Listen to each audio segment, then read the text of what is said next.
Hello class 4th, good morning and welcome back to the class. So today we are going to have the topic simile and metaphors.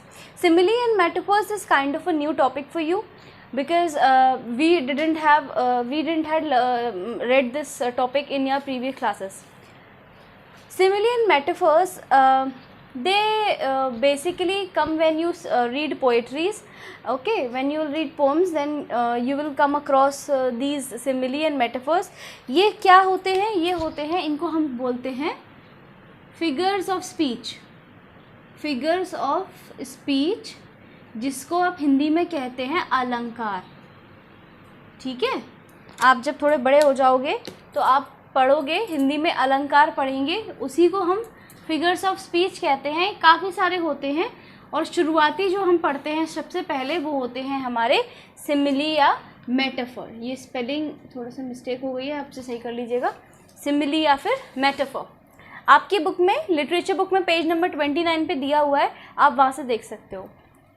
तो भाई simile और metaphor क्या होता है, बिल्कुल new topic है, तो आप बिल्कुल ध्यान से सुनोगे. बहुत ईजी है, समझने में कोई प्रॉब्लम नहीं होनी चाहिए आपको. देखिए, सबसे पहले हम तो एग्जाम्पल्स देखते हैं.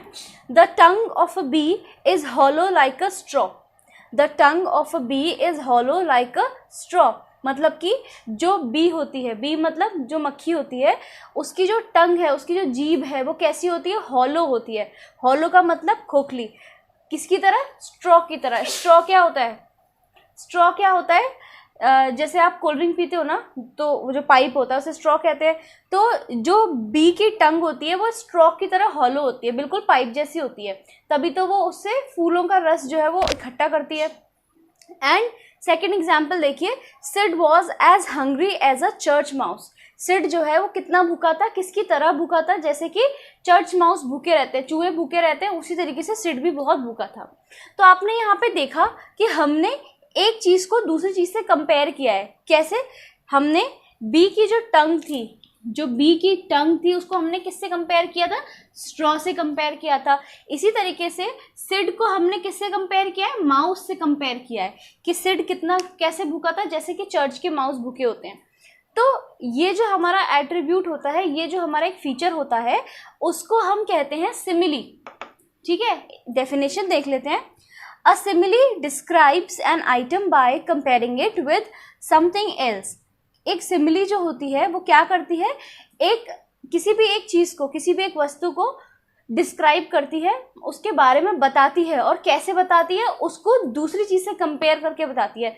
उस चीज़ की तुलना दूसरी चीज़ से करके उसके बारे में बताएगी. जैसे कि अगर मैं कहूँ कि ये जो पेन है, ये पेन जो है, ये पेन बिल्कुल कैसा लग रहा है? एक वाइट कलर के बिजली के पाइप जैसा लग रहा है.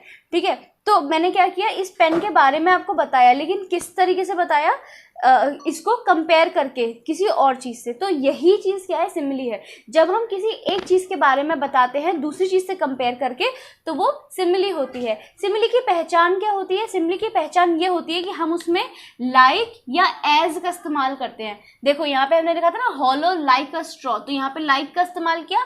और Sid was as hungry as, तो लाइक या एज का इस्तेमाल करके जब हम दो चीज़ों को कंपेयर करते हैं, किसी एक चीज़ की विशेषता बताने के लिए या उसको डिस्क्राइब करने के लिए, उसको एक्सप्लेन करने के लिए, तो वो हमारी सिमिली होती है. सिमिली और मेटाफर्स दोनों बिल्कुल लगभग सेम होते हैं, थोड़ा सा ही डिफरेंस होता है. सिमिली जो होती है उसको हम कह सकते हैं कि ये बिल्कुल डायरेक्ट कंपैरिजन होता है, बिल्कुल सीधे से हमने कंपेयर कर दिया दो चीज़ों को. लेकिन मेटाफर को हम एक तरीके से कह सकते हैं कि वो एक इनडायरेक्ट कंपैरिजन होता है. कैसे? हम देख लेते हैं. देखिए, अब हम पहले इसकी डेफिनेशन पढ़ेंगे, उसके बाद हम एग्जाम्पल्स पे पहुंचते हैं. A metaphor is just like a simile, but it does not use the words like or as. Metaphor क्या होता है? सिमिली की जैसा होता है, बिल्कुल सेम टू सेम, लेकिन उसमें as या like वर्ड्स यूज नहीं होते हैं. बिना as या like के ही हम कंपेयर कर देते हैं. It compares an item with another by saying it that it is the other item because both have a common feature. Metaphor क्या करता है कि वो भी कंपेयर करता है, लेकिन वो लाइक या एज का इस्तेमाल नहीं करता. वो सीधे सीधे क्या कहता है? वो किसी एक चीज़ के लिए कहता है कि ये दूसरी चीज़ है. एक चीज़ से कहता है कि वो दूसरी चीज़ है. सिंपल से एक की जगह दूसरे को रिप्लेस कर देता है. क्यों? क्योंकि उन दोनों में कोई एक कॉमन फीचर होता है. जैसे कि मैं आपको एक एग्जाम्पल देती हूँ कि आपके स्कूल में कोई बच्चा है जो कि बहुत अच्छा क्रिकेट खेलता है, तो आप कैसे बोलोगे?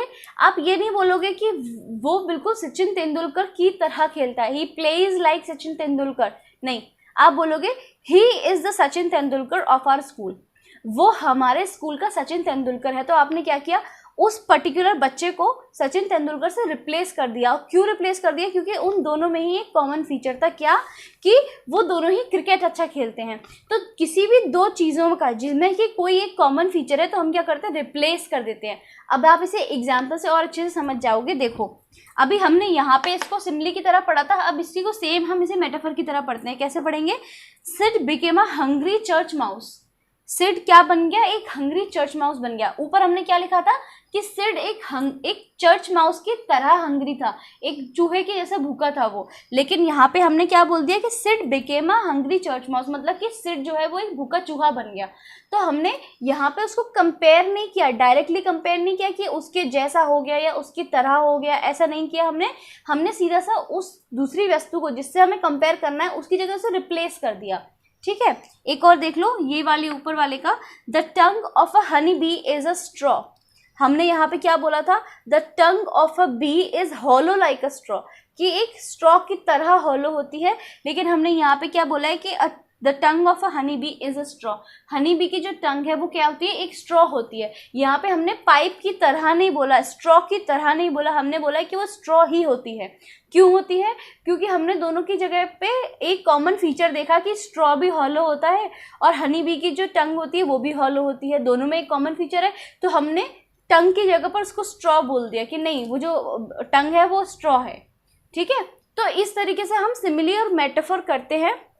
बहुत इजी है इसको समझना, और अगर आप थोड़ा सा भी समझ जाएंगे तो it will be very easy for you to do the exercises, और आप इसे पहचान भी पाएंगे। शुरुआत में आपको ये टॉपिक थोड़ा सा टफ लगेगा, आप वीडियो को बार बार देखिएगा। कोई भी अगर प्रॉब्लम हो तो कमेंट्स में ज़रूर लिख दीजिएगा ताकि मैं आपको रिप्लाई करके बता सकूँ उस चीज़ का आंसर। और अगर आप चाहेंगे तो हम इसको एक बार और फिर से पढ़ लेंगे। तो अगर आपको नहीं समझ में आता है तो आप मुझे कमेंट करके ज़रूर बताइएगा। Okay, and if you understand the video, then please like, share and subscribe, and we will do the exercise after this video. Thank you so much.